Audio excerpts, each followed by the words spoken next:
Hello, this is the Stories Beside channel. I release videos every day for you. Subscribe and click the bell. There was no telling what was going on in the back seat of the car that started down the country highway toward the village of Smorodina. But John fixed his gaze on the road. After all, it had been almost 24 hours without sleep, and he just had to be careful. Mars, Ewo, who's talking? The vadhead Robert with all his boggeter's practically strength. By the time he was 19, he was a 2-meter tall brute pulling a bag of meat, not intending to cede it to a dog. Not because he was sorry. Robert was not the kind of man not to give his hungry little brother a treat. But simply the meat was bought not in a pet store, but in a supermarket for people, and accordingly was generously salted, and even with pepper and other spices. In general, the dog was not allowed such a thing categorically. "Why didn't you put a muzzle on him?" exclaimed the girl sitting next to me, trying to dodge this fiddling in the cramped space of the car interior. He drooled all my pants. "Why didn't you come with us if you don't like dogs?" Robert bellowed. "You snowflake. Who would marry you like that?" And Mars, "You also bite. Give it back. Yuck, yuck." Finally, the bag of meat was picked up and tucked deep into Robert's sweatshirt pocket. "Are you offended?" He turned to Emily's annoyed lips, which were tucked into her phone. But judging by the way she poked, holding back hysterical laughter, not offended at all. "That's what the people said, John. Let's go over it again, point by point." "Okay, we're going on vacation while we clean up." Yeah, I remember." Emily rolled her eyes. "You put the house on the market in the fall.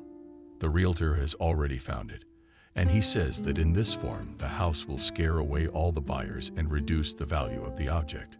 So instead of having a proper outdoor recuperation, we'll be bouncing around with paint and rakes for 2 whole months." I didn't miss anything. "Oh, come on," pushed her to the side Robert, and winked through the rearview mirror. To the driver he added, "Great. Let's have a good time. I personally have never been to the village in my life. I know it from my grandmother's stories.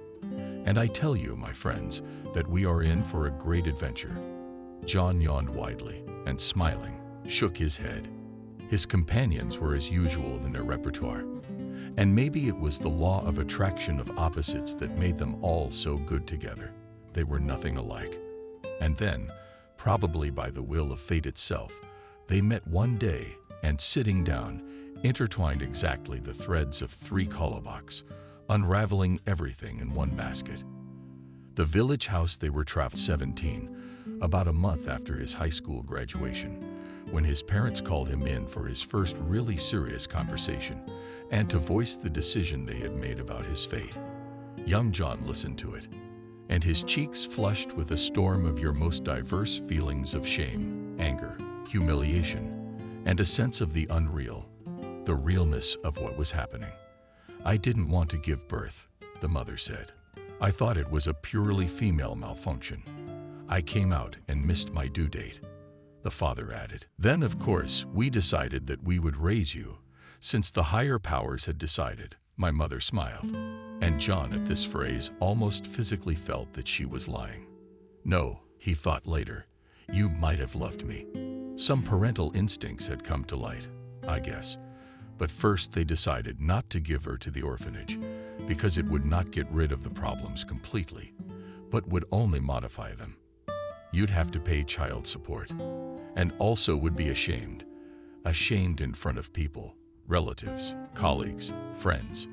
But nothing of what the young man thought, did not say. He just listened. In general, in his 17 years, John was very quiet, modest, and sullen, according to his peers and his teachers. Yes, he studied diligently, attended sports, even participated in amateur concerts, and also went to camp in the summer. But the boy lacked liveliness, or what?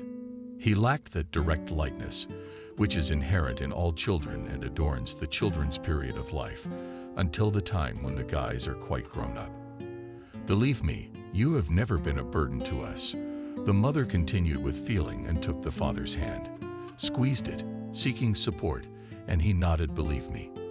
You couldn't have dreamed of a better son." We didn't plan you, but we love you very much. But now you are a big son, and we are not young people. We want to live for ourselves. We're thinking of moving to the country." Father put in his word.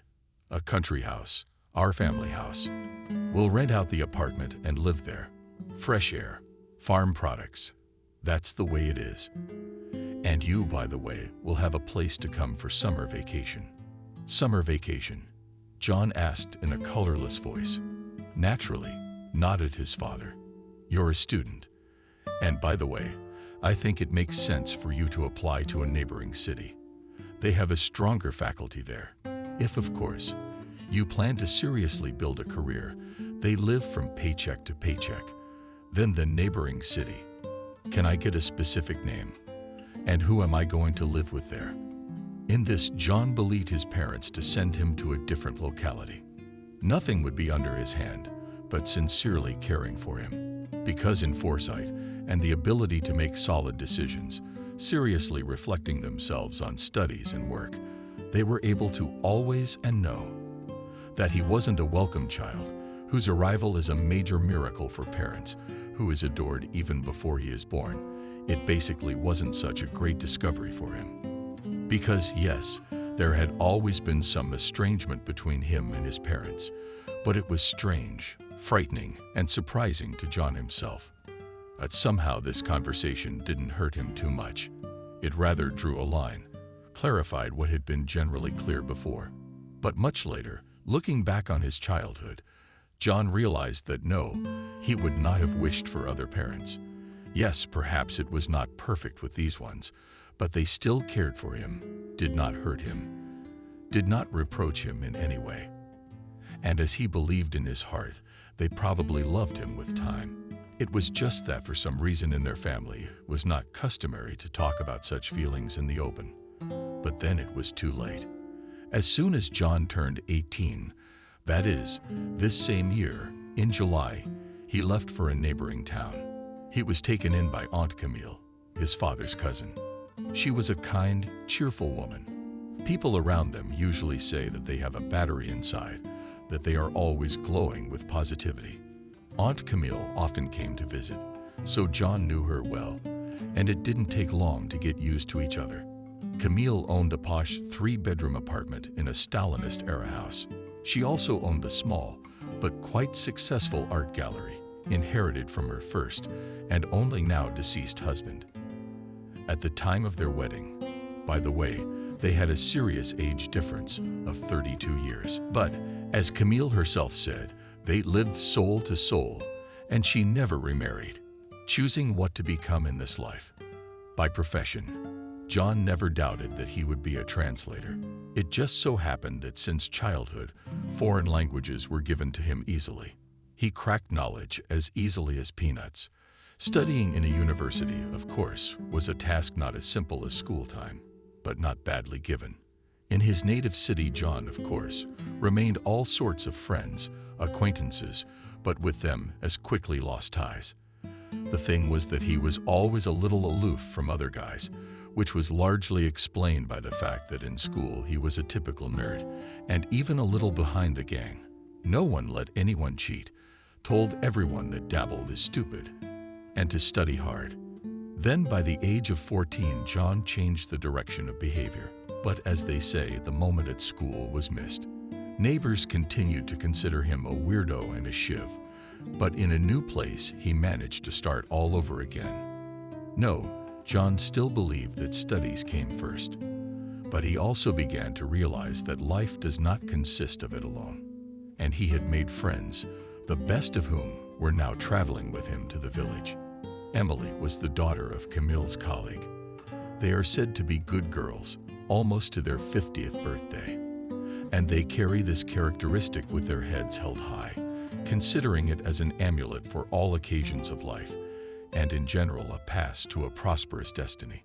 Emily dressed modestly, listened to classical music and maximum of Soviet pop songs, mockingly expressed if she was called to watch a Hollywood blockbuster, despised fast food, but did not attend fitness gyms, believed in one love for life and a bonus when going to the country, firmly stated that no, She would not bake potatoes in a fire with her boyfriends, because that's how carcinogens are formed in them.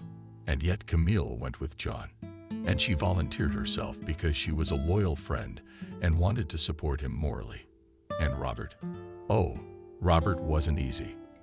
They met when this kid, by the way, 2 years younger than John, he was 17 and Robert was 19, tried to steal his wallet at a bus stop, got caught and gave it back. Asked him to let me go. Yeah, sure, said John threateningly at the time, holding the guy in a grapple. He was taking a self-defense class. So you can hurt anyone else. Are you a criminal? No, I'm a good person. Robert snorted stubbornly and resentfully. All around, people were stroking them, of course. And then suddenly it all came together. The fact that it was November outside, that the thief was already dressed in a common jacket, that he had circles under his eyes. And my stomach suddenly screamed. He let go of the guy and said, "Let's go and talk." The thief, rounding his eyes, but sensing that there would be no retribution right now. Then the floor followed. People at the bus stop gave the young men perplexed looks. John led the hapless thief to a coffee shop, ordered hamburgers, fries, more coffee, cinnamon buns, cheese pillows. "What are you doing?" The thief asked incredulously, but he wasn't drooling on the tray of food. And just now, "What's your name?" "Robert." "John. Let's get acquainted."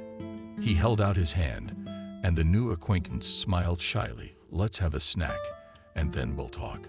Coming and going, Robert nodded and unwrapped the hamburger, sinking his teeth into it, greedy and groaning with pleasure. "With double cheese. I love cheese." It turned out that Robert's parents were missing. They didn't work, but they found money for alcohol. Robert wanted to work, tried it, but it didn't work out so well. He got a job at the market, selling shoes. His father stopped by. He wanted money. Robert refused, saying he was sick of his parents' alcoholism, and he wouldn't provide for them. So his father left with a couple boxes of shoes. And that's what Robert got. He was accused of stealing. Naturally, they didn't pay a penny. The owner of the shoe department made Robert work for free for 4 days and said in farewell that he had a lot of acquaintances and would arrange it so that the guy would never be hired anywhere in the city again. "What's your plan?" asked John.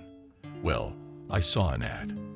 They're inviting people to work in the region," Robert replied. "They say you can earn $5,000 a day, or even 10. When you turn 18, I went straight away. "No," John said seriously. "It's a bait. At best they pay nothing, but they can also sell you into slavery. Robert laughed. "We are not in the Middle Ages."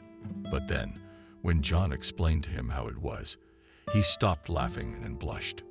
"Oh," Robert looked away. "What am I supposed to do? I've only got 9 grades of high school. Where will I go with them?" "Can I go to a vocational school?" said John. "So I see you're confused, kid. Are you going to save me?" Robert grinned bitterly. "No, thanks for feeding me, of course, and for letting me go, but you can't go missing with me. I'm a soul. How can you be so sure? How else could you be?" Robert shrugged. "My father, my uncle, my mother, and the rest of my family drank. My heredity was tainted. A man is the master of his own destiny," John said confidently. "Let's be friends, Robert." For a while, Robert looked suspiciously, as if he might be bitten. He stared at the hand extended to him. Then he took a deep breath and blew his nose, and a firm, masculine handshake took place between 2 guys so different. That was 4 years ago. And since then, Robert's life had been completely turned around. For one thing, John had the support of Aunt Camille. And though she was a man of no great sting, she dared to risk letting Robert stay with her. He was shocked by such generosity and behaved at first as if he had come to his personal kitten, except that he wasn't hiding behind the couch. It didn't take a psychic to realize. Robert had seen little good from those around him before, but despite his environment, in his childhood and adolescence, he had somehow managed to keep, as they say, a pure heart. He didn't spitefully beat himself up, didn't acquire bad habits. He wanted to be a normal person, to make his way to the best. It's just that until now, what's he doing running around in a vicious circle? Exactly. A donkey from ancient Rome who walked tied to a threshing machine, like grain in circles all day long. Robert was helped financially, bought him decent clothes, and even the first smartphone in his life. It was obvious that he was not just fulfilling his duties, but even gladly helped around the house to wash the floor, run to the store, wash, and look all the things. Camille helped with employment. She had a mountain of acquaintances. Robert also went to vocational school. He decided to become an automobile mechanic. During all these years, John only twice came to his parents in the village, visited them for a week in the summer, and also visited them on New Year's Eve and on their birthdays. But he would leave quickly. He just felt that it was not necessary to drag it out with him, because the parents themselves live a wonderful life. And then disaster struck, and they were killed in a car accident. And that's when John really realized how much he loved them, and how hard it was for him to realize that he was not the child they could love with all their hearts. But life went on, and it was decided to take a vacation in the village. The summer was unusually hot and sunny, and then sell the house. The apartment parents John also planned to sell, but later and was going to buy real estate for himself in the city where he lived with his grandfather Camille, where his life now flowed, especially since he had recently received a university diploma, and therefore it was time to go and work. There was already a job waiting for him, as a translator from and into English, in a large trading firm. As for the dog Mars, he was not supposed to appear in a small company at all, but I did, joined just a couple weeks ago. It was a notable doggy in every way.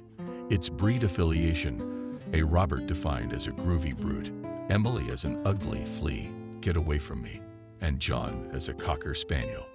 He used to live across the street and was walked by an old lady named Adelaide.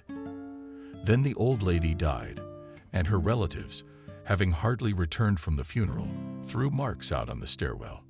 He, however, not understanding why, with him so longing for the disappeared mistress, howled in the entryway, which annoyed the neighbors. So he was put out on the street, and there he was found by Aunt Camille. In general, she did not keep pets, saying that her heart belonged only to the cat to the other, which lived still at her husband. But past Mars Auntie could not pass, and Castro of Adelaide's hares, who must have been a fan from the other side of the world, cursed for callousness. Camille brought the spaniel home. The duties of taking him to the vet for preventive care and buying him stuff at the pet store were left to Robert, who continued to live in their apartment. The reasoning was that the guy can't go back to his home, to his alcoholic parents. Renting a corner is an extra expense, and at the start of his young life, it's better to let him live where he lived before. But now Robert, by the way, could pay his share of the utility bills. How'd he start making money anyway? He was a generous guy. He always brought a cake for everyone, or someone else, flowers for Camille. Let the live animal hang in the fresh air, Camille said. So Mars went to the village. How beautiful, Robert exclaimed, when the car drove up the hill, from which they had a view of the village of Current. The expanse was indeed picturesque.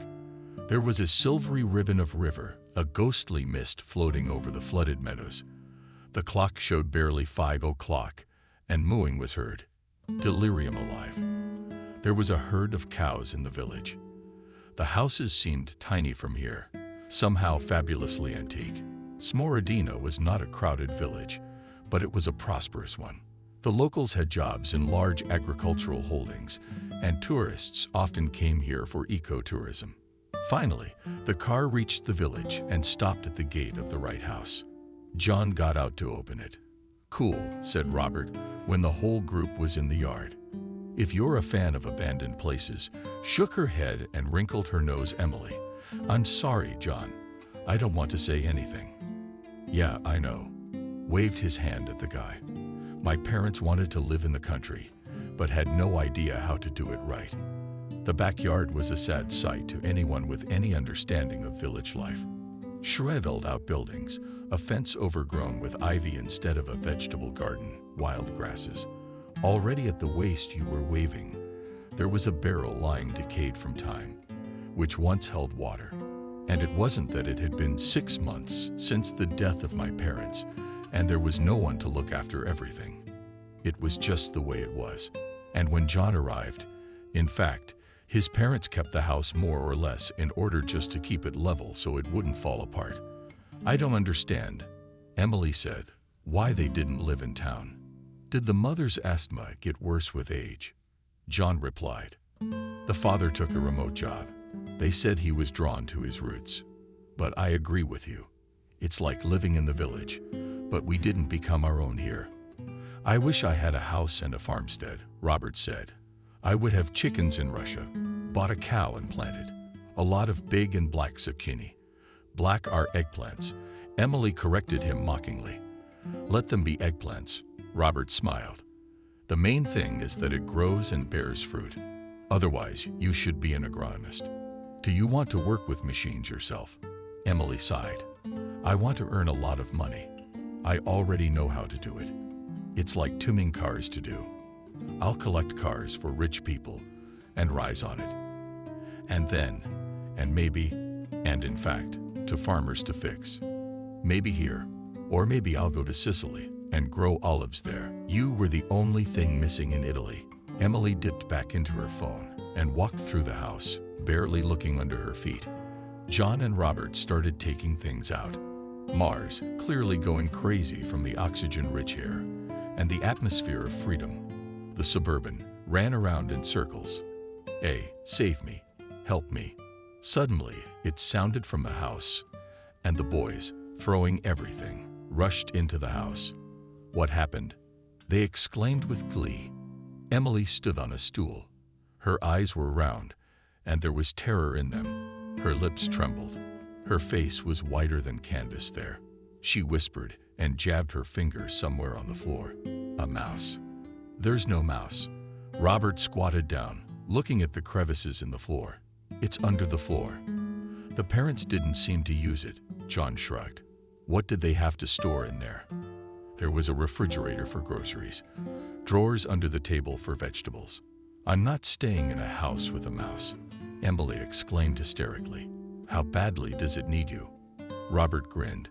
She's probably more scared of you than you are of her. So let's get our things and have a rest. Personally, I'm tired as a wolf. Hungry as a wolf. That's the correct way to say it, corrected John's friend. And the boys went back to work. The skewers were cookies and cakes, which Aunt Camille handed out for the road. Boiled the kettle and sat at the table. Emily placed an overturned empty box beside it just in case and settled her feet on it. She dreaded the return of the formidable mouse. The dog was not left without food either. Several cans of canned food and a bag of dry food were taken for him. After eating, they began to decide where and who would sleep. Emily, when John conceded the parents' bedroom, he and Robert decided that they would sleep in the second room, which also served as a living room and kitchen. Wow, that's creepy, said Robert. The boys stood against the wall and looked at the painting. In general, parents did not bother with the furnishings of the house, being satisfied with little. But there were a lot of paintings of reproductions of famous canvases, and all of them in one way or another reflected what John's parents lived. Their passion, which was, he suspected, even deeper and stronger than the love that had made them marry. They had met through the fact that they had common interests. His father was then a university professor and was known as a ruthless, but also immensely talented history teacher. Her mother was an art historian who had just gotten her degree and was eager to work with something beautiful. By the way, Camille's aunt had told John that if she had not been friends with his mother on the basis of similarity of occupation, because Camille was an art dealer, then probably his parents would not have sent John to her. And so they believed that not only a relative, but also an intelligent person, and therefore can be trusted. John, by the way, did not agree with this very much.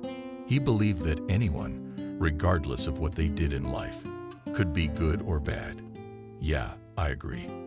Soso supported his friend John, looking at the painting. I think it was some Scottish painter from the middle of the 18th century. The painting depicted an underwater world, like a lake among swarms of fish and seaweed. Carried along its bottom was Kelly the mythical horse, essentially a demon. Legend said that Kelly sometimes come ashore and wait there for daredevils, who, deciding that the horse is derelict, can become. They try to put a bridle on him or even sit on his back. Legend said that then Keller would throw himself to the lake, and even the most skillful and brave rider couldn't stop him. The demonic horse would dive into the water and carry the man to the very bottom, where he would naturally die. But this was not the end. Legend said that such a poor drowning becomes an eternal servant of the water elves. That's exactly what the hapless horse lover was depicted in the painting. He was pulling his hands up in terror, but he was already united and even greenish in color. Robert, in general, knew what John's parents were doing, but now he suddenly felt it necessary to explain something else to him. And my father decided that it was better for my mother not to work at all, not to waste her health, and she sort of became a housewife. Not really. Anyway, my father gave up teaching just to move to the countryside. He started writing books on history, in magazines, articles, tutors. He also worked remotely. Can you imagine when I said I wanted to study a foreign language? My father thought it meant I'd join the family and help him with his research. And when he found out that I just wanted to work anywhere but in this whole cultural history thing, we had a fight. I see Robert stretched out, looking at the next painting. There's an inquisitor burning a witch at the stake. What kind of research did your father do? Was he looking for pirates' treasure? No, John smiled. He said treasure was a myth, and real historians should dig deeper. Where? I have no idea, John shrugged. We hadn't talked much the last few years. My parents were doing something like studying local history. Well, about how people settled this region, about how the first settlements came to be here. I didn't get into it. And the boys. Emily distracted them. It's the neighbors. What do you want? Robert stretched his neck, looking out of the window into the yard. Let the landlord handle it. Emily nodded at John. A whole miniature delegation of neighbors came. First of all, it was Grandpa James, the old-timer, who in other times would have been appointed headman of the whole current. What rounded his eyes when he heard the price for which John planned to sell the house with the plot. No one would buy it for that kind of money. Is that it, boy? I know your parents, so I'm gonna give you some advice. Grandpa called your fingers. You wouldn't learn. You'd give in neighborly, humanly. My nephew would have bought the house, but for half the price. So John politely said it was impossible because the realtor did a preliminary appraisal. Your realtor's a fool. Spit Grandpa James to the side and left. Kostya at the mercy of unconscious, money-hungry young people. In addition, Nancy's grandmother, about 70 years old, came in. She was strong in the face, however, and offered to buy milk, cottage cheese, and other things from her, as well as eggs, chickens, sauerkraut. Ski, I'll make a daughter, he winked, and the field. Otherwise, it's scary to look at them. So, how am I not skinny? Indignant Emily, who generally accustomed everywhere and everywhere to tell the truth and what she thought. For what, by the way, has repeatedly run into various problems. I'm just watching my figure. I'll come back for milk from the evening milking. John agreed. Thank you very much. Another man, Kevin, came to talk, who worked in agricultural holdings as a tractor driver and offered the same services to neighbors. No, thank you. It's too late for plowing. Next year there will be other owners, John said, but I'll recommend you to them as the best specialist. Then it was Kevin who stepped closer and handed John $5,000. What's this? He didn't understand. Your parents came to me. A down payment for a vegetable garden outbreak. No. Kevin hesitated and glanced at Emily and Robert, as if unsure if it was okay to talk in front of them. But then he went on. He said that John's parents wanted Kevin and his car to go to the woods with them in the fall. Why? Had John stopped understanding anything at all? I don't know. Kevin waved his hands. They said there was some clearing to be done. Maybe building what they wanted in the woods. But why? I know. I just don't have to. So I'm returning it. All right, I'm out of here. Call me if you need anything. After putting the money in his pocket, John called his friends back to the house. He had to get settled in the new place. Plus, they had to check what was wrong with the wiring, because the light bulbs were suspicious, and they had to run to the store to fill the refrigerator. All in all, there was a lot to do. How can you use that? Emily mockingly hid her lips as Robert and John almost taught pleasure. We sampled the milk from the evening milking, unpasteurized. Do you know what you can get from that?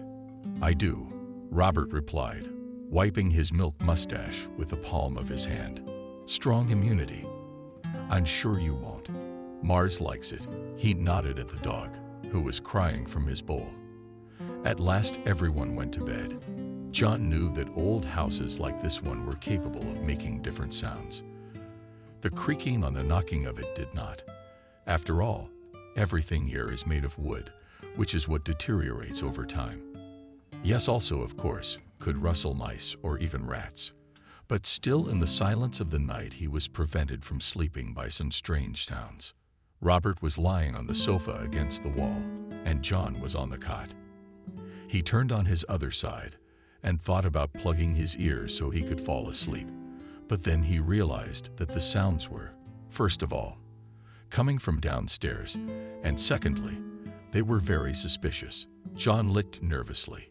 If he were a person of a more fragile nervous system and a more vivid imagination, he would have thought it was a ghost moaning softly. Robert, are you asleep? He called softly. I am. The friend answered. Are you asleep? No, you should be. I'm tired. Tomorrow I have to go swimming at the river. Then in the afternoon, if I don't get enough sleep. Robert, what do you want? The friend replied, already visibly irritated. Listen, but be a man. I'm tired. You listen, and I'm listening to you. The boy replied grimly. No, you hear that noise downstairs. For a few minutes the boys were quiet. They were both trying to make sense of the strange sound. You said your parents didn't use the cellar, and it's empty. I think it is. Then what's making the noise? I don't know. Let's check it out. The boys sat on their beds at the same time and stared at each other with round eyes. It was night, but the milky white light of the moon and the silver light of the stars poured into the room, giving the ordinary village atmosphere a certain disturbing mystical tinge. Emily didn't need to be awakened. Robert was already pulling off his jeans. She's a girl. Besides, if there's something really wrong, she won't be much use. What do you mean? What's wrong? John asked. Are there zombies wandering around? His friend said with a serious face. And then he said quietly, Oh, come on, you're watching your horror movies. And then the city of whatever. Horror movies are good for the body. Who said that? British scientists. They show us how to act in dangerous situations, prepare our nervous system for the trials. Do zombies or fighting vampires often help you? Robert did not answer, only smiled enigmatically. Finally, they found a flashlight from the thrown halves and stared at the cellar lid. You're the master. You're the first to go, Robert said, making an inviting gesture with his hand. If you get eaten up in there, don't worry. I'll be there for you, said John, making an inviting gesture with his hand. The lid was locked with a small lock. It had to be picked with some iron. The lid gave in reluctantly with a heavy creak. But Emily in the next room didn't wake up. Only suddenly she wanted to tell a story. She looked away with her eyes. Robert snores like a man, and all of herself such a fragile fairy.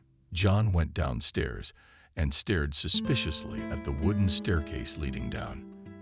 Then he cautiously began to descend. Finally, his feet touched the floor. What was there shining from above Robert? Hey, why don't you say something? John was at a loss for words.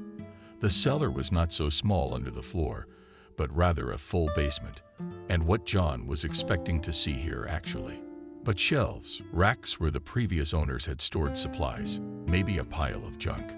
But what he saw coming down hard from the basement, you should see it for yourself. Yeah, Robert came in, walking heavy. He weighed a lot, and finally he was downstairs too. The first thing that caught his eye were the bookcases. Yes, it was a strange place to have chosen for them. But the fact was this: 4 cabinets full of books were discovered in the basement. And by the looks of it, it was an antique. Back in the basement, it was clearly being renovated. And not for $0.03. The floor was concrete here. The walls were leveled and painted. John pointed out the ventilation system to his friend.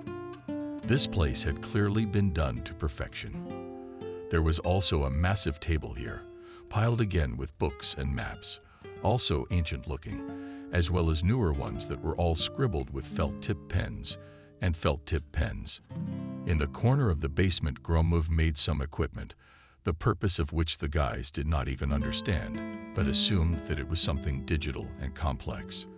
It was one of the devices, resembling a metal detector, that emitted the very sound that had initially attracted John's attention.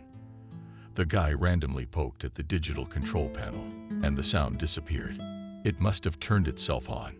Maybe that's what happens to complicated machinery, he muttered thoughtfully. But the main thing that caught his eye and made him wonder anxiously about the purpose of this place were 2 things. First, the cage was about 1.5 meters high, 3 meters long, and 2 meters wide. It was made of thick iron bars covered with rust, and there were 3 locks on the door. One of the iron was brand new. The second was silver in color, and the third shone as if it were made of pure gold. And next to the cage were chains, barely as thick as my arm, and several massive steel collars. John, why? What's that for? Asked Robert, who was no longer smiling or joking. I don't know. The guy shook his head. He had just picked up a hardcover notebook from the table. It didn't look old. And when he opened it, he saw the dates and realized it was a diary. He also recognized his father's handwriting. I'm out of here, Robert said, and started climbing up the stairs. Yes, let's go in the morning. John swallowed the end of the phrase, what in the morning, we'll figure out. We'll think about what this is all about. Yeah, it was definitely something to think about. Boys, why so glum? Emily asked at breakfast. They sat at the table and ate pancakes that Robert had unexpectedly made for everyone. He knew how to cook. Camille had taught him. But because of his constant business, he didn't even do it very often. Yes, so Robert replied and glanced at his friend. Looks like John's parents were maniacs. A basement full of maniacal gadgets. Why is Emily frozen? She couldn't get a bite of her puffed pancake to her mouth. I don't think they were maniacs. John sighed. But in all the years I've lived with them, I've never noticed anything like that. And then no, it's just a cage and chains and old books. Where are the pictures of the victims or whatever it is that maniacs usually keep in their basements? Will someone please explain to me what's going on? The girl exclaimed. We'd better show you. The guys looked at each other. It was less scary to explore the cellar in the daylight, but still the little group felt uncomfortable and hurried upstairs. I think this might tell us all about it. Emily nodded at the journal she had found. Go on, read it. It wasn't like this at all. They planned to spend the day. The sun was shining outside the window. Summer 12 o'clock beckoned with heat, and there was going to be a miracle on the river. How nice and breezy. But all 3 of them simultaneously felt they would not be able to rest until everything was sorted out. The entries in the diary were sloppy, with some dates missing. In some places over the text with a pen were made some notes with colored pencils.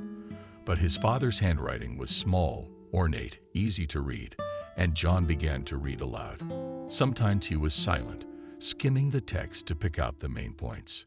Sometimes he returned to what he had already read, and he drove his finger over the terms, as if he were checking what was already revealed next. And gradually the picture of what John's parents had been doing lately and why the contents of the cellar were so strange began to emerge before the little company.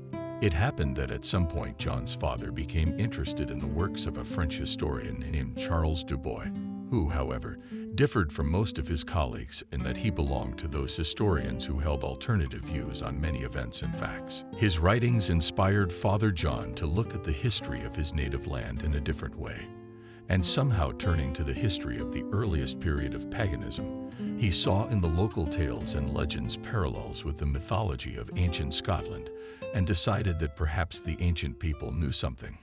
It also turned out that the idea of Father John fervently supported his wife, and so the two of them turned to the study of a local legend about a certain water monster Kona, who lived underwater, demanded sacrifices, and also guarded untold treasures. Historian and cultural historian. These are people educated and talented. The last years of their lives were devoted to the fact that they tried to find, learn, and understand how this legend could be connected with reality. It was mentioned in the diary that John's father also consulted a zoologist, that is, a zoologist, in unofficial science, who believed in the existence of mythical creatures not yet known to mankind, including, for example, the same Kepi, as well as Sasquatches, Mothman, mermaids, and unicorns. Father John pulled out antique books, maps. He spent all his savings on it. After reading this, John sighed. Now it was clear why there was nothing in their bank accounts after his parents died.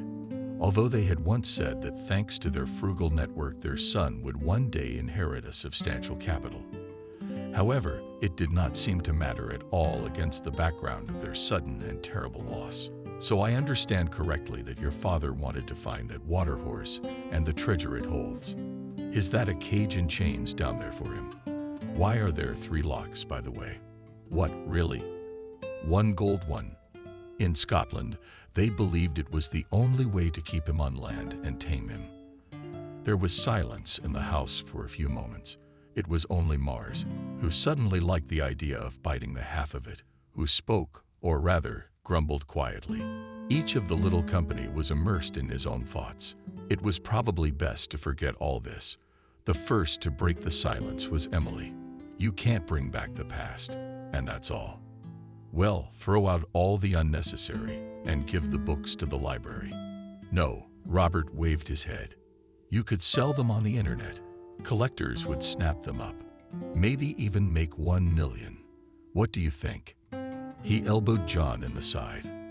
I think I never really knew my parents. He grinned sadly. It turns out they were crazy, and I didn't even notice any signs. Why crazy? Robert objected. You know, don't be like that. It was the parents. Yeah, the picture of the world was different from what they were used to, but you know, at least they treated you well. Mine are kind of serious. They don't believe in mysticism, and this is what it's come to. Booze, huh? Have you tried to cure them? Emily asked me out of the blue. It was as if she hadn't spoken to Robert about it before. Do you think you can take them off like babies and take them to the hospital?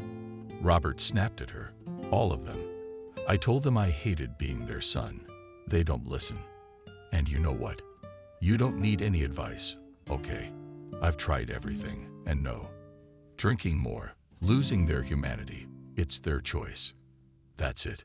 Buddy's not simmering down here, so I gave him a pat on the shoulder.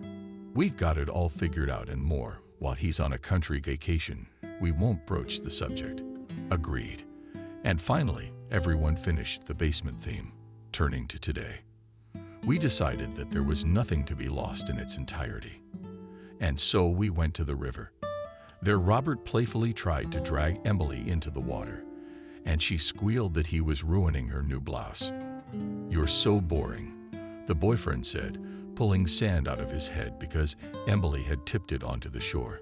You'll never find a boyfriend for yourself like that. But tell me who on vacation in the country dresses like for university or office work. All miss, I'm the smartest and most decent. He joked and dodged an empty seashell thrown at him. I have my swimsuit with me, Emily said, and sundresses and shorts. Can't wait to see the prize, whistled Robert. Just dressed as usual this morning. I'll surprise you tomorrow, laughed Emily. In the evening, so as not to bother cooking, They sent Robert to Grandma Nancy's, from whom they purchased homemade sausages. There was also homemade bread and eggs for breakfast in the morning, and everything else they could eat. Good living. Robert sighed enviously on his return. Granny runs everything. It was already known that Nancy's grandmother had a son and a daughter. The son lives in the city, and the daughter in the village, in her mother's house with her husband and 3 children. And the whole family unanimously obeys Nancy, who, despite her age, does not complain in the least about her health and does not intend to share a grain of power with any of the family. The next morning, while the boys were preparing breakfast, Robert took up baking pancakes again and said that John must learn the recipe because that would surely win his future wife's heart through her stomach one day. Emily undertook to sort through the books from the cellar, and the first few volumes raised new questions. "Who is B.N.?" asked she. "It says here that the books are from the personal library of one B.N.S., but your father's name was Alexander, right? Probably the previous owner, from whom the books were bought," John responded, after breakfast and examined the house and the farmstead. And John made notes in a notebook where and what should be fixed or redone, so that in the end the property would be sold in a decent condition and potential buyers would not have a chance. Picked on everything in the world to drive the price down. The next few days passed surprisingly measured, calm, and even lazy. After the initial anxieties about the cellar find had subsided, the little company discovered that village life was not as easy as it seemed. So was it not easy to get used to the quiet? No, naturally the village was full of noises of its own, but none of it compared to the noises of the city. And at night you could listen to crickets and nightingales. Well, at any rate, Robert said it was the nightingales that were singing, and it had to be the nightingales, and he didn't know how to identify any other songbirds. And Emily timidly asked him to try a little. When Robert once again brought a jar of warm steaming milk from Nancy's grandmother, "Aren't you afraid?" The boy grinned, filling the mug. Emily waved her head and grabbed the mug with both hands and even managed to drink, stood for a minute with her eyes crinkling, then cupped her lips and smiled. "Delicious," she said, and John had to put Mars on a leash because the dog was always trying to run off somewhere out into the vast countryside. Mars, of course, the restriction of his rights, was not happy and expressed this discontent with complaints and sounds. One day John, once again coming to Nancy's grandmother for provisions, became an accidental witness of her conversation with a neighbor. Who can be trusted? "Oh, what's going on?" Nancy was emotionally indignant. "You don't say," the neighbor spluttered. "Charles spent his whole life collecting these books. The thieves had no heart at all." John in earshot, hearing that first and last name. Something about them, coupled with the mention of books, seemed vaguely familiar to him. "Thieves. Is there crime here?" he asked. "Of course there is," she sighed. "We don't live on Mars after all.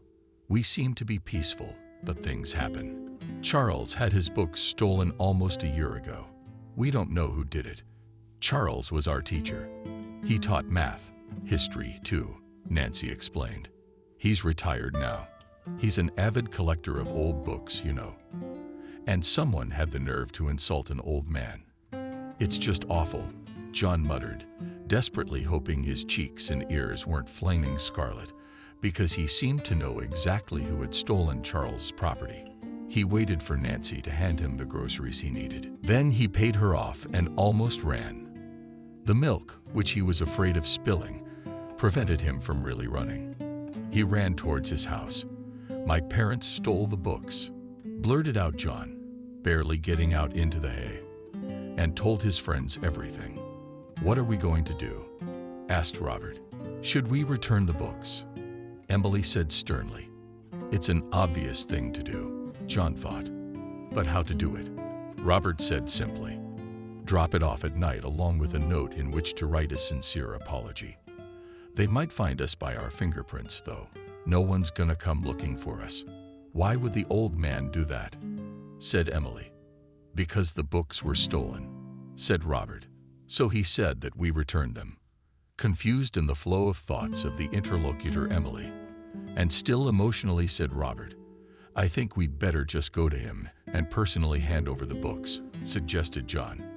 And everyone looked at him as if he had no mind to explain the situation as it is. After all, I'm not personally responsible for my parents' actions, and you are not involved at all. Just my friends. Oh, okay. Perhaps this is really the most reasonable way out, agreed after some thought Emily. I'm in. Robert winked. But if anything, you mean that I have a passport and I can run to Mexico. Why Mexico? Emily frowned. Because they don't seem to extradite criminals from there, replied Robert with the most serious look. What makes you think that? The girl raised an eyebrow. I heard it in some action movies. You watch too much nonsense. To the circus on La Emily. I don't even read fiction. Why should I read fiction when I can read self-development? Let's go today, John interjected. I think the sooner we get this thing over with, the better. And everyone agreed. John went to Grandma Paula's house again, under the pretext that he wanted to learn something important from the antiquities collector, because his parents, as it turned out, also valued rare books. Asked Charles' address. It turned out that he does not live in Delu Current, but in a neighboring village, which also bore the rather remarkable name Central Badgers, where badgers all sorts of other side badgers, for example. Curious. Robert asked, but no one gave him an answer. The whole group, including Mars, went to the Central Badgers. The thing was that the dog, it turned out, hated not only to sit on a leash, but also to be alone. When they left for the last time, went for a swim at the river, then on their return received an angry lecture from the neighbors that their beast was howling so passionately, how pitiful it was. But it also interfered with the afternoon sleep of old people and children. Good afternoon, said John cheerfully, as the gate opened and the face of an old man with a white, neat Spanish beard and penetrating blue eyes with tight eyebrows appeared behind it. We'd like to see Charles, corrected him. For what, may I ask?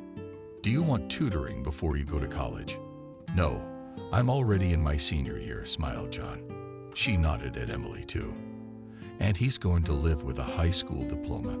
He finished about Robert. But that doesn't mean I'm worse or stupider. Whether in jest or for real, the latter stood up for his human value. You see, I'm Melnikov's son. I've heard about this misfortune, nodded Charles. I'm sorry. You see, it's hard to explain, but John drew more air into his chest, gathering his courage. I've come to return your books. They were stolen from your library. Charles stiffened, frozen, as if not believing the reality of the young man's words. Then his gaze changed from questioningly wary to astonished, and finally it warmed. Come in, of course.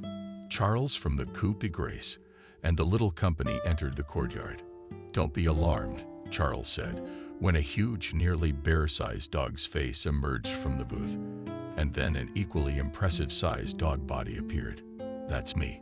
She's completely harmless. It's just that she seems to be interested in yours. What is the name of the marvelous creature? Charles asked, leaning toward Mars and stroking his head boldly.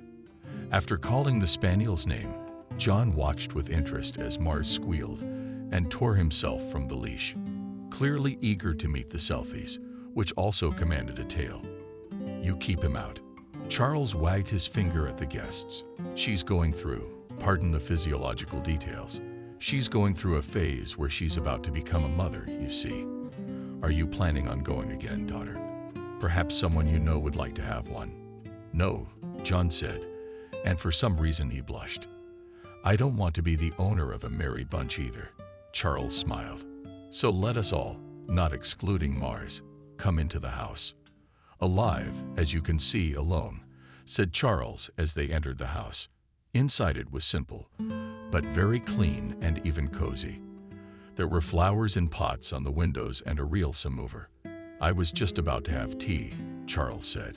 So, young people, please come to the table. And we didn't come empty-handed. Go ahead, Robert. Let's have tea with this, shall we? He said, handing Charles a box of chocolates. They chose the most expensive and ornate of all those sold in the village store. At first, they just drank a cup of tea, sampled the candy, and talked about village life. Then, without haste, and with evident pleasure, Charles examined all the books that had been returned to him. He stroked the spines and pages, shook his head, and chuckled softly. "Thank you very much. You are a nice young man. I'm really sorry I didn't say more," Charles exclaimed. "It's rather my own fault. You see, your father came to see me once. He was looking for help in a delicate matter. And I suppose you already know what it is, since you found out about the missing books." "Yes," John nodded. "My parents searched. They believed in all those myths. I didn't believe his suggestion that we find a campsite." Charles smiled sadly. "And I have to admit, I'm still ashamed of my callousness. I should have realized how important it was for him to have access to those books as a historian, even if I didn't believe it.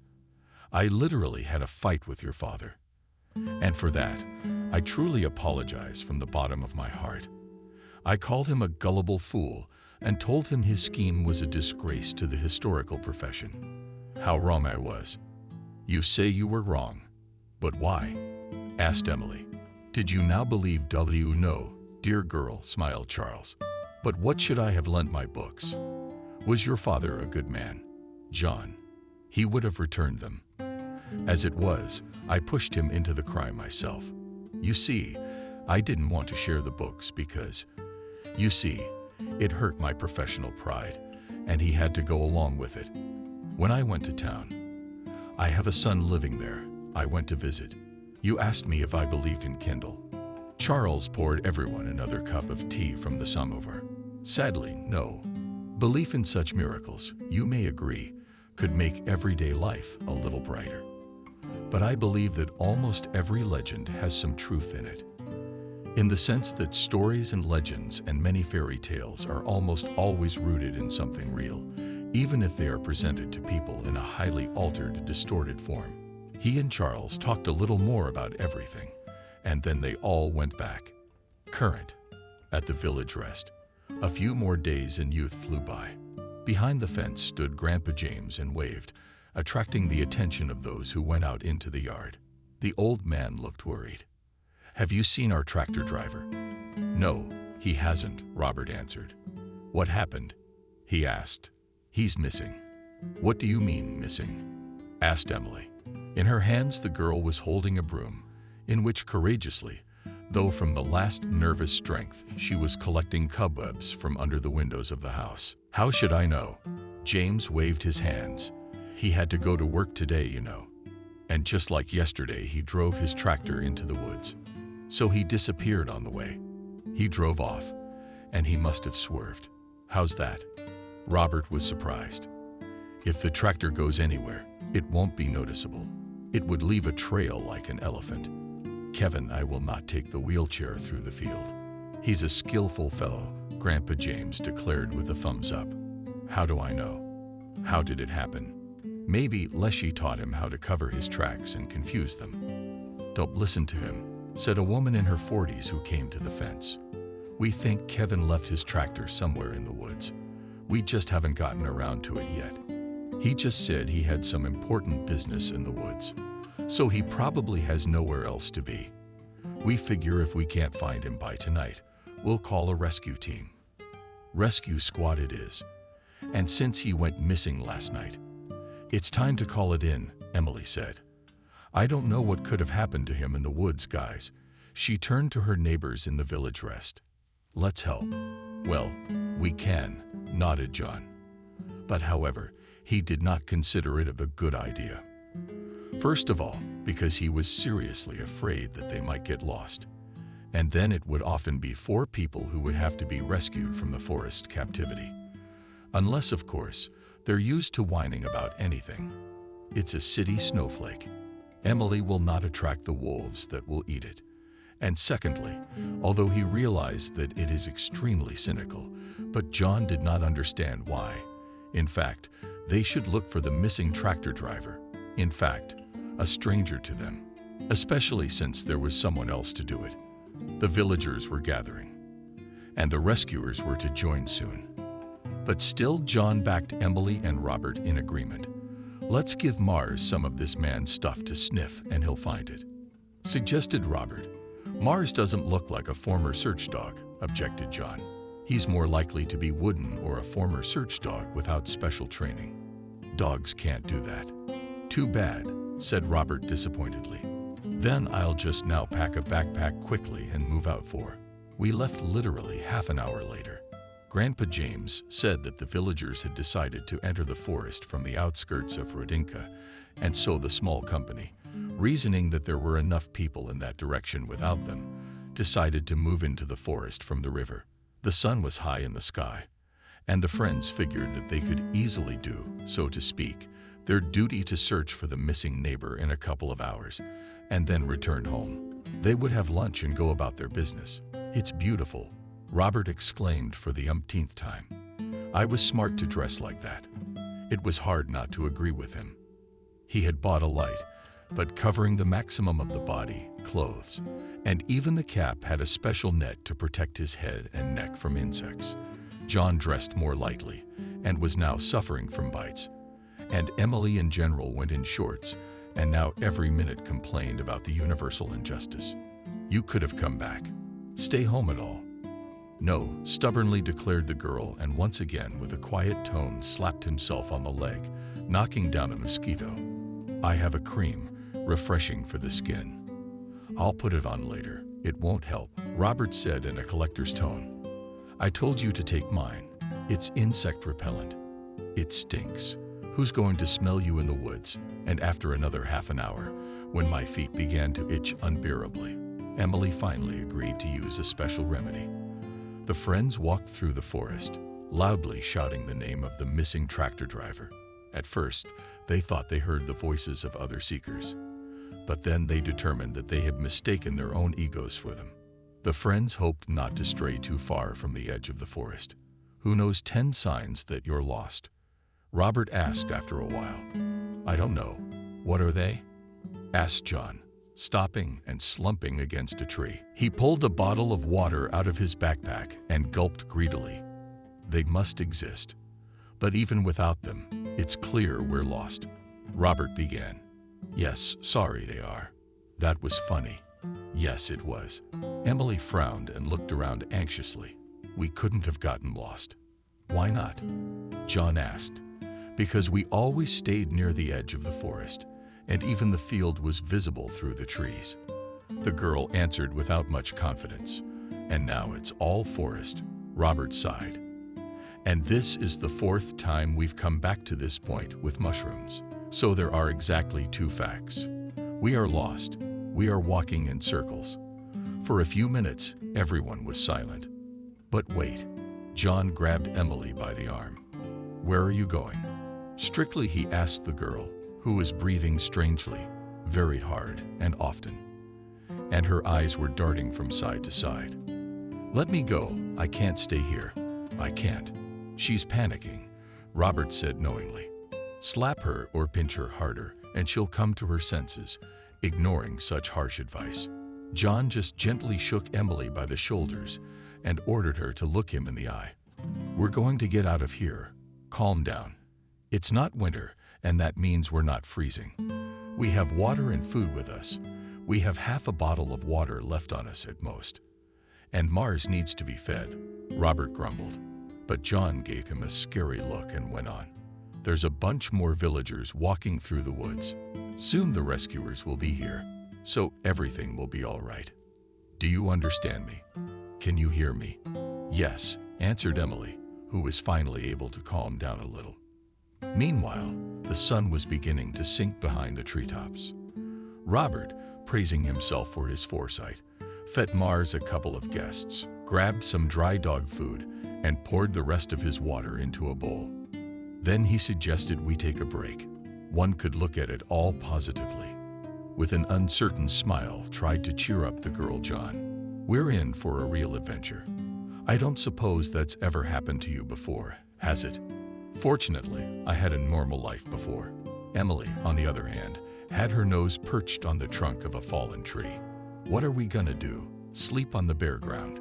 There's plenty of conifers, John explained. If you don't break your legs, you can make a pretty good bed. But summer ones are warm and we'll make a fire, Robert said enthusiastically. We'll tell scary stories.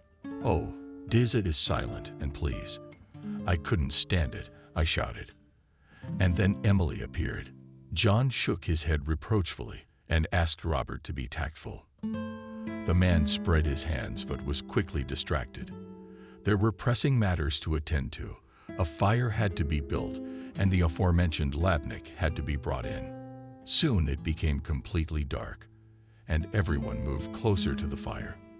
The warm amber scarlet light was soothing and made them feel safe. Are there any wolves around here? Emily asked. No, it's been over 70 years since they were exterminated, said John. Sorry, I should have insisted we didn't go anywhere. It's not a vacation in the countryside. It's a bit of a mess. It's all right. We'll get over it. Robert smiled. Soon everyone, and even Bodrov. It seemed that 24 o'clock in a day Mars began to fall asleep, but barely rested on his paws, barely closed his eyes and relaxed. All three of them caught a glimpse of sounds coming from somewhere deep in the forest. Mars woke up too, raised his ears wary. What is it? Emily asked. And then suddenly she was beside Robert, as if his closer presence could protect her. It sounded like banging on a rock, John suggested cautiously. He swiveled his head, but he couldn't figure out exactly where the sound was coming from. Maybe a moose sharpening its horns, Robert said. What did he add in response to his friend's stares? Well, or a lynx. The claws need to be looked at. John rose resolutely from his seat and picked up his lantern and picked up his backpack from the ground, for it held everything he had taken on this unexpectedly long hike, and he didn't know what of it might end up being useful. I'm not going anywhere, Emily ventured, looking anxiously at the fire. Unless we take a torch with us. I don't know how to make a torch, said John. We have flashlights. The three of us. It's just a forest that doesn't even have wolves in it. We should check to see if there's a man in trouble trying to attract attention. Or is the woodsman luring us into the thicket to kill us in the swamp? Robert added, but seeing how the faces of John's friends had changed, she turned reproachful and became, and at Emily's commanded, hastily apologized. Moving through the night forest, when all the lighting was weak, and not at all a tourist flashlight, yes, the rays of the moon checking through the thick branches, it was not an easy task. But somehow we didn't break our legs, we didn't collapse in hawthorn bushes, and only once Robert with curses flew into a thicket of nettles. And then all of a sudden, suddenly, everyone was out in the clearing. It seemed that some fairy giant had simply sickled giants with whom Thoth had cut out a part of the forest, leaving an immaculately round ground on which to make a mountain of green stones, but not because they were some rare rock, but because they were all overgrown with moss. Cautiously warned Robert, almost flapping underfoot in places. That means we came into the swamp from this side of the forest. But here it's slowly beginning, I guess, and somewhere farther away it's a real swamp. We're moving this way, you know. This part of the clearing is dry. That's why the rocks are standing. They're underground. The sound stopped, John said, waving the flashlight from side to side. Hey, is anybody alive? And do you imagine you'll get an answer? And negative, Robert joked grimly. That's a weird question. Oh, shut up. Almost crying, Emily asked. I'll never go outdoors again in my life. I hate the forest. These prickles, insects, twigs. I want to go to the city, quietly whispered to his friends John. Do you hear that? They listened and indeed caught some sound, as if there was a rustling and a Smolensk mouse somewhere nearby. There are people here. The whole trio jumped when they heard a human voice. It sounded strange. The story seemed to come from under the ground. Where are you? Asked John, moving cautiously forward, and now shining a flashlight under his feet. A voice reported from below.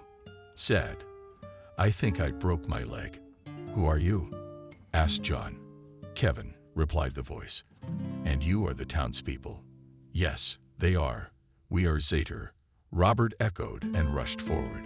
In his panic, he inadvertently grabbed the flashlight he had taken from Emily. The tech was running, and the guy was trying to fix it somehow. Left unlit, the girl fearfully took a chance and skipped following. So I think I found it, reported John, stopping at the place where the rocks began. From the side, they looked like something familiar. And after a moment, John realized that it was like Stonehenge, except that the stones were smaller and more frequently spaced, so that there was little space between them. John moved very carefully, but his foot almost slipped into the black hole. There were also stones lying on the ground at this spot, but one flat one appeared to have been pushed to the side. Nearby lay the thing that had made it possible, a huge metal bar barely an arm's length thick. The flashlight beam slid down and snatched up a familiar face that reflected a renamed palette of emotions. It was indeed Kevin. It turned out that he had lowered himself down on a rope, but had tied it around one of the rocks insufficiently securely, as a result of which it had torn under his weight, and Kevin had collapsed down with an injured leg and no way to get out. The rope and his backpack were found nearby. But why did you come up here in the first place? Emily wondered. The whole village is looking for you. Do you know? It's a long story, replied the tractor driver. It seems that we have enough time to listen to it, said John, figuring out how to get the grief of speleologists outside. There was nothing suitable in the friends' backpacks, as it turned out. Kevin had another rope in his backpack, apparently a spare, but it seemed very thin and unreliable. But after thinking about it, John decided that if he screwed it in half, it might hold. And while he was doing that, Kevin spoke. He said he was just looking for something. Looking for what? Asked Emily, who could have sworn that Kevin wasn't telling the truth. Guys, it sounds like he was looking for the same thing your parents were looking for, Robert said. Yeah, I know. He waved his hand as two pairs of eyes turned to him. It wasn't good to poke around in other people's things, but he held up a hand that held a book similar to the ones John's parents kept in the basement, and tucked between the pages of the book was an antique map. It was unique to the backpack, Robert said. Did you guys go a little crazy too? Were you looking for a water horse? Robert turned to Kevin. No, he answered with a sigh. I was looking for gold. I've got a loan in the bank. My son's wife's nagging me. And by the way, I didn't steal those books. I just borrowed them. That is, if you follow the letter of the law, you took without asking, and in fact, still stole, summarized Emily. I'm sorry, Kevin said pitifully. When all this happened to my parents, I came to the wake, and I took it. Yes, I know, as a bastard did. But you're not gonna leave me here for that, are you? Get me out of here. Please, save me. Of course we won't leave you, John replied, and threw down a rope. Hold on tight there. Now we will lift a little, pull all three of us, and then grab my hand. It was clear here, Kevin, everything was clear. And soon all four of us would pull the load together. But he was pulled out. The tractor driver stretched out on the ground, and for a couple of minutes just tried to catch his breath. Then he got to his feet and immediately ducked his foot. It was okay to step on, but it hurt. So you were looking for gold. What made you think that one? Robert asked. Sighing, Robert looked around at his friends and finally spoke. It turned out that John's father hadn't just asked him for help. He wanted to move these very stones in the forest. So he shared the content of the legends. Kevin, however, did not believe in the water horse, but decided that this fairy tale could be really connected with buried gold, and the water horse was invented by the people to scare away the hunters for riches. So Kevin decided that we can't wait any longer. We have to get the gold ourselves. Until the townspeople also studied the books and went to look for it. How? Is there anything down there? Asked John. No, Kevin shook his head. Just some old hardware, right? Robert rushed to the rocks, lay down on his belly, and shone his flashlight inside. The cavity, or rather, the hole, hidden for years under the stone, was small and perfectly visible. Earthen floors, walls through which tree roots had worked, some old iron on the floor and clay shards. Maybe, Robert suggested, there was some kind of burial ground or temple of antiquity here. I don't know. We'll figure it out later, John said. We have to get out of here on our own, he added. Gloomy, because you can't get cell phone reception in a place like this. Which way to go? Robert asked. That way, John answered confidently. That's where we came from. Yes, it's almost light. In fact, I think we'll be out of the forest soon. But in practice, it turned out that the forest seemed to be only further away, where the rescuers were grumbling.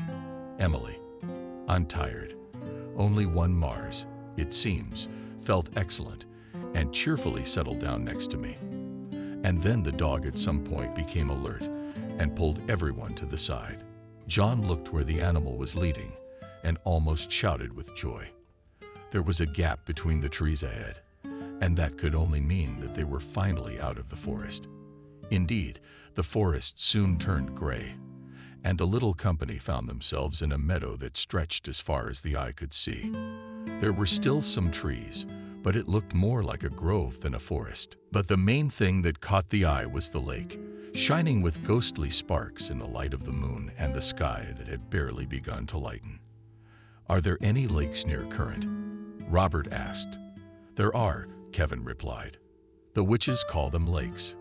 The fish bite well here. Why do witches call me? Robert asked. That's what they say. The tractor driver lowered his voice. The cursed ones only come here at daylight. What kind of nonsense is that? Exclaimed Emily, who had barely left the woods. The common ones are back. Her skepticism and intolerance if anyone was superstitious. You'll tell me it's a creature that lives here. What's his name? Emily took a few steps ahead of the men and stood in front of them with her hands at her sides. All right. Listen to me carefully, everyone. As soon as we get out of here, I'm going straight home. I've had enough adventures. Right. The wind's blowing. Too bad about the mice. A bird called out in a long, high-pitched squawk. As Robert Vodianova said, the horse's name is Kelly, and he's the one right behind you right now. Emily opened her mouth to answer Colk, and to whip that insufferably moo-type seagull who had recently caused in her such a storm of contradictory feelings. But she didn't make a sound because right now a sound came from behind her back. It was a heavy, thick, voluminous, horse-shaped horse. Emily turned very slowly toward the lake. There, on its opposite side, a black head had emerged from the bushes. A thick, wet mane fanned her and the horse's neck. Twigs and something green were tangled in the beard. It seemed that the eyes, black as agates, barely distinguishable on the raven color of the creature, looked piercingly into the very souls of the people gathered on the shore. For a few moments that seemed like an eternity, the creature just stared at the people. And then Mars was angry with a piercing bark. It was as if the genetic memory of the ancestors had suddenly awakened in the small apiary. After all, representatives of this breed were originally bred as hunting dogs.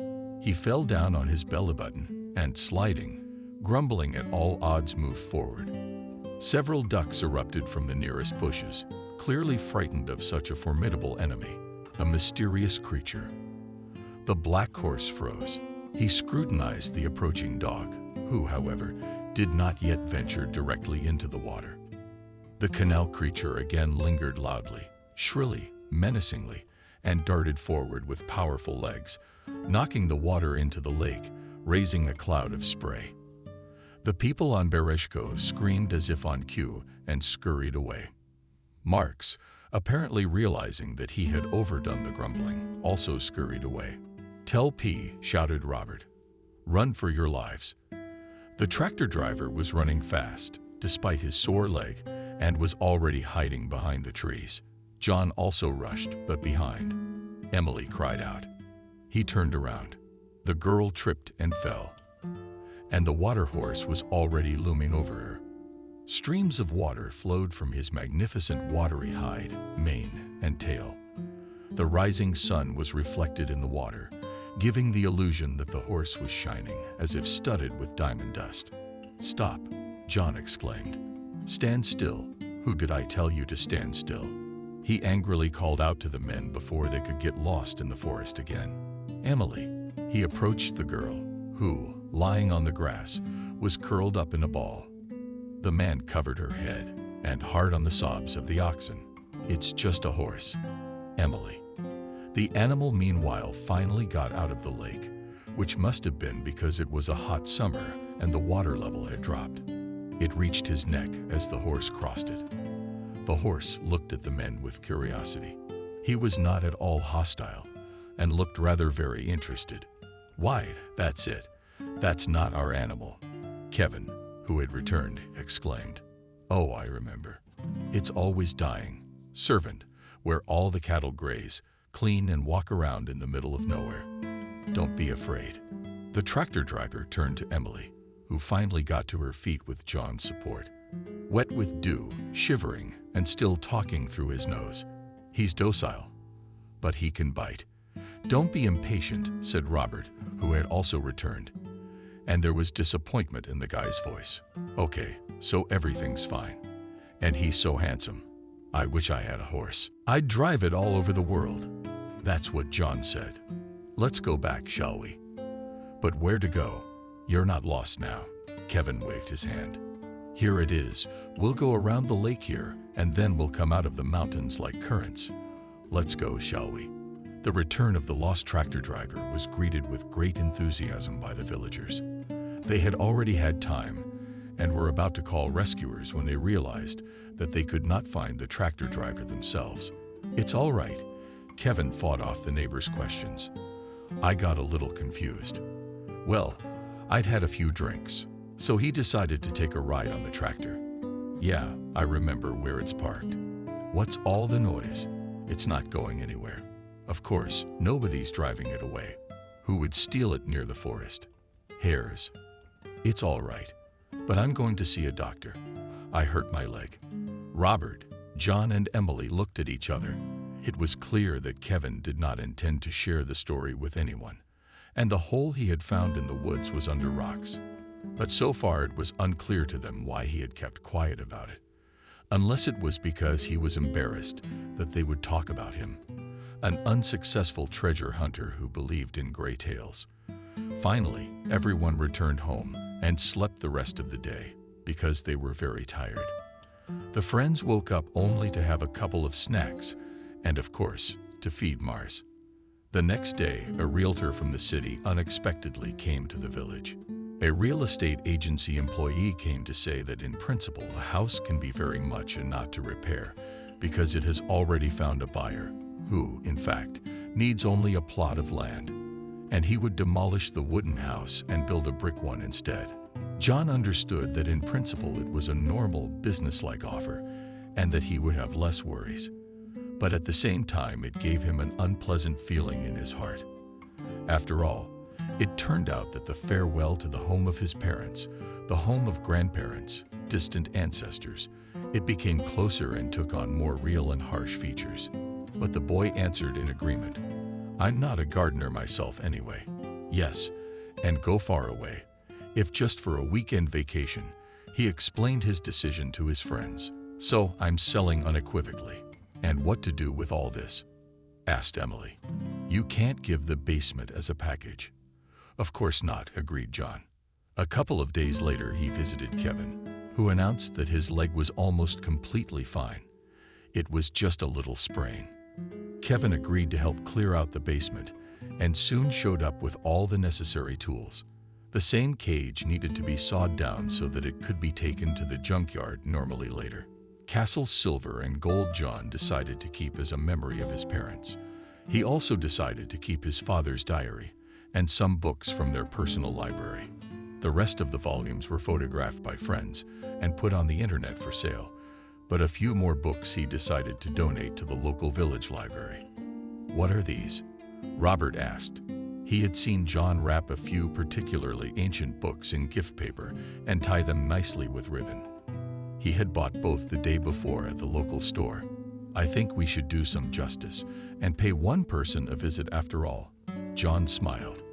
"By the way, we saw Mars. I asked him to eat, but he wouldn't come. He seems to be running around somewhere, Robert said. It's not all the time for him to sit on a leash, right? Soon we went to the neighboring village to see Charles. Not empty-handed again.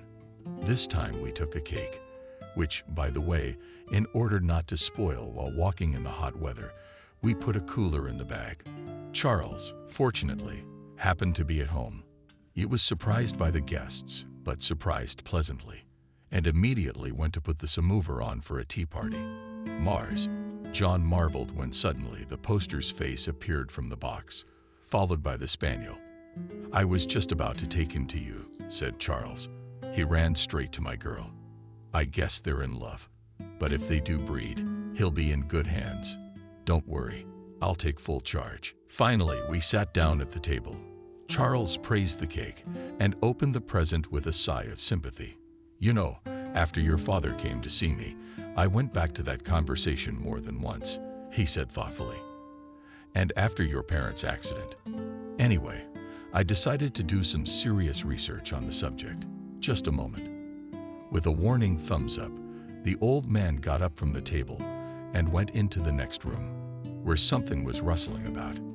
Here, he said, when he returned and gently set down on the table a book from his own collection. It looked as if it might crumble at the slightest touch, but the pages inside were remarkably well preserved. See, Charles asked. Robert, John, and Emily leaned toward the page. They couldn't make sense of it. It looks like some kind of puzzle, Robert suggested. And you, smart, glared at him from behind the glass of his glasses. Charles, would you like to go to history school? No, thanks for that, Robert smiled. There are only two things I like about history: adventure books and movies like that. So, have another look here.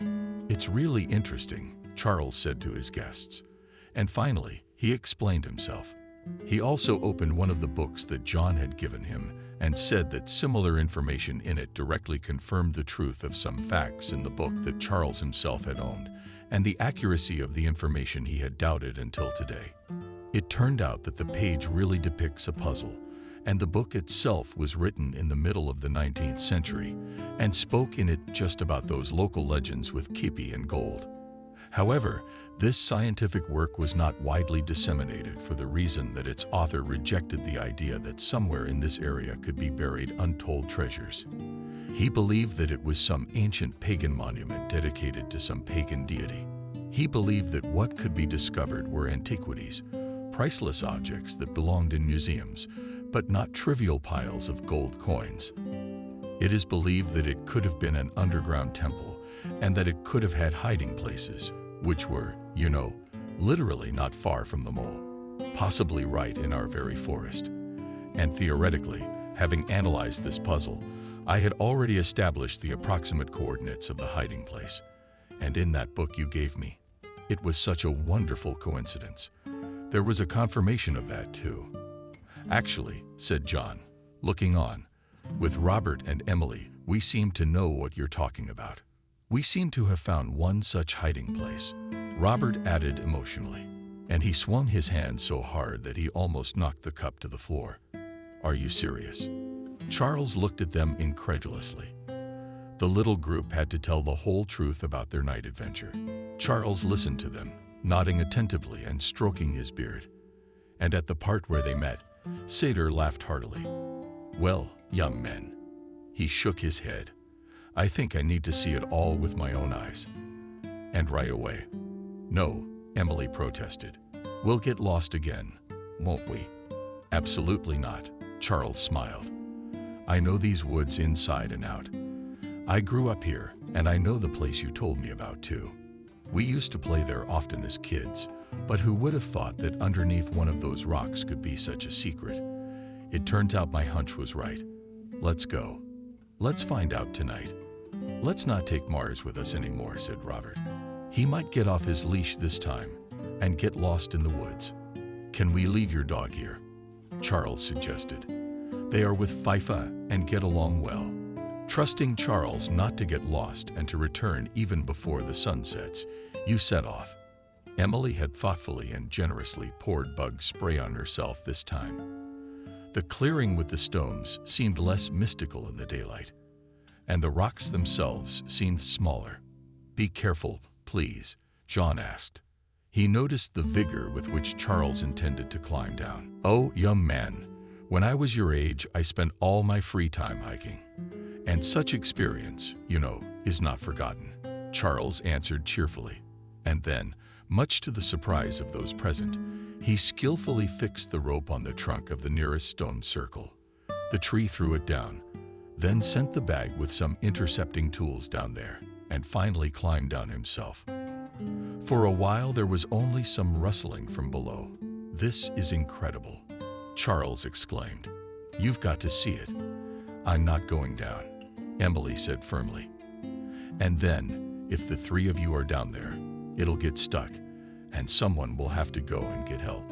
John and Robert called her a coward.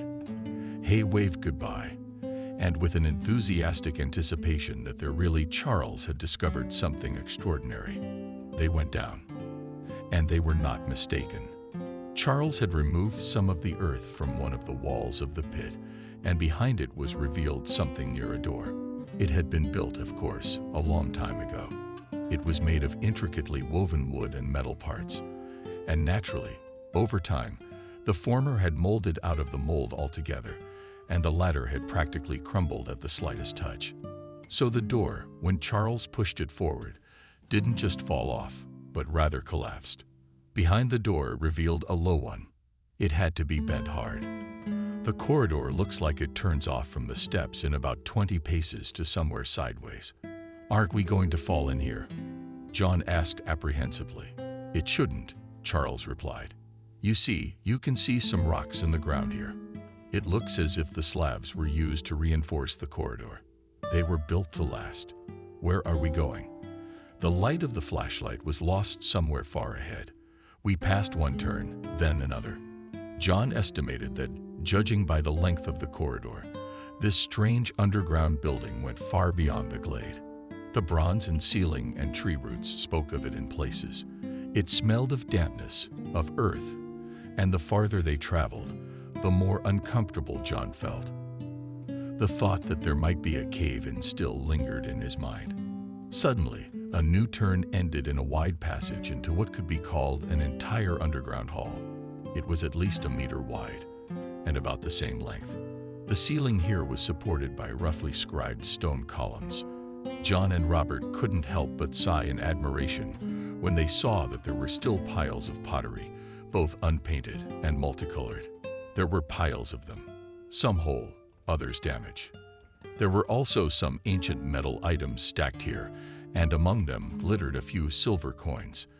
In the center of the room stood a stone sculpture, and at once one could realize that it was not made of ordinary stone, but of something that the guys by their not the most complete knowledge defined as black marble.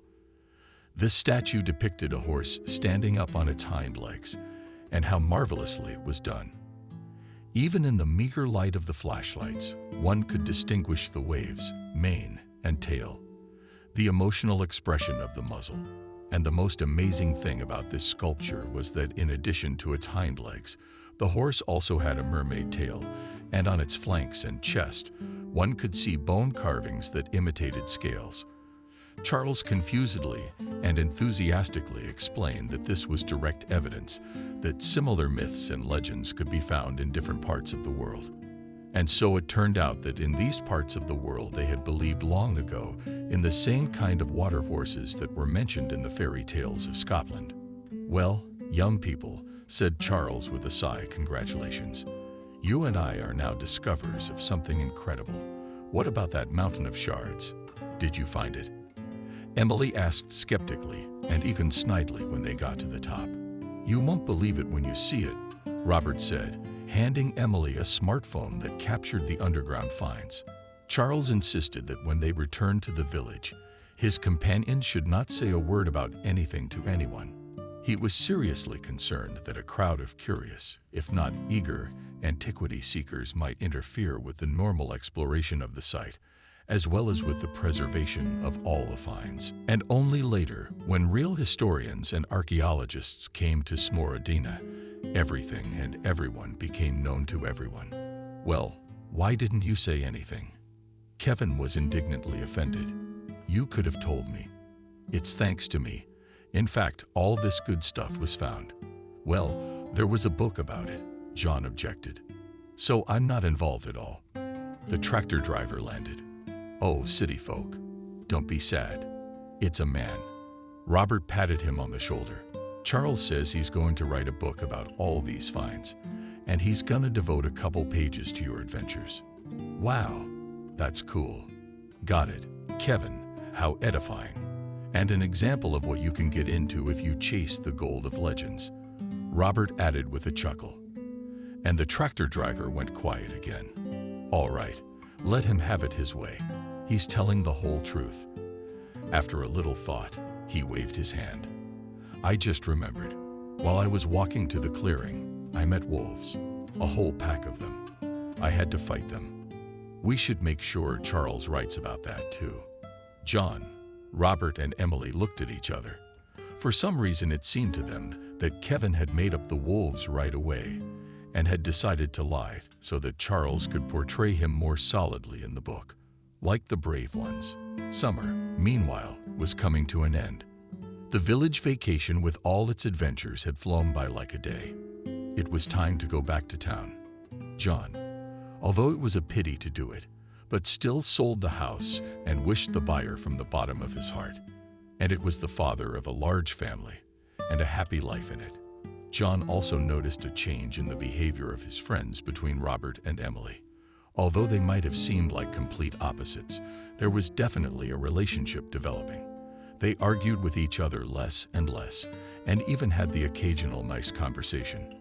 However, if he forced them to do so, they immediately drifted apart. It was as if the attention to their own personalities found them together. They were somehow embarrassed by it. Also, quite unexpectedly, the village had decided to keep Mars. The dog was always trotting towards Argafai, and John decided that since the spaniel had a love affair, why disturb it? Especially since Charles was not against having two dogs living with him. He said he would take good care of them, feed them heartily for preventive care, take them to the vet sometimes. It was a wonderful summer, Robert said as we drove back. But I won't go to the country again, Emily sighed. I won't go next year either, Robert smiled. But I want to go to Mexico. Explore abandoned towns. Are you coming with me? No way in hell, poked Emily. Do you know how dangerous it is in Mexico? John was driving. He smiled. For some reason, he thought the two of them would make a great couple. But what about his own personal life? He thought that one day he too would meet a wonderful girl with whom he would be happy.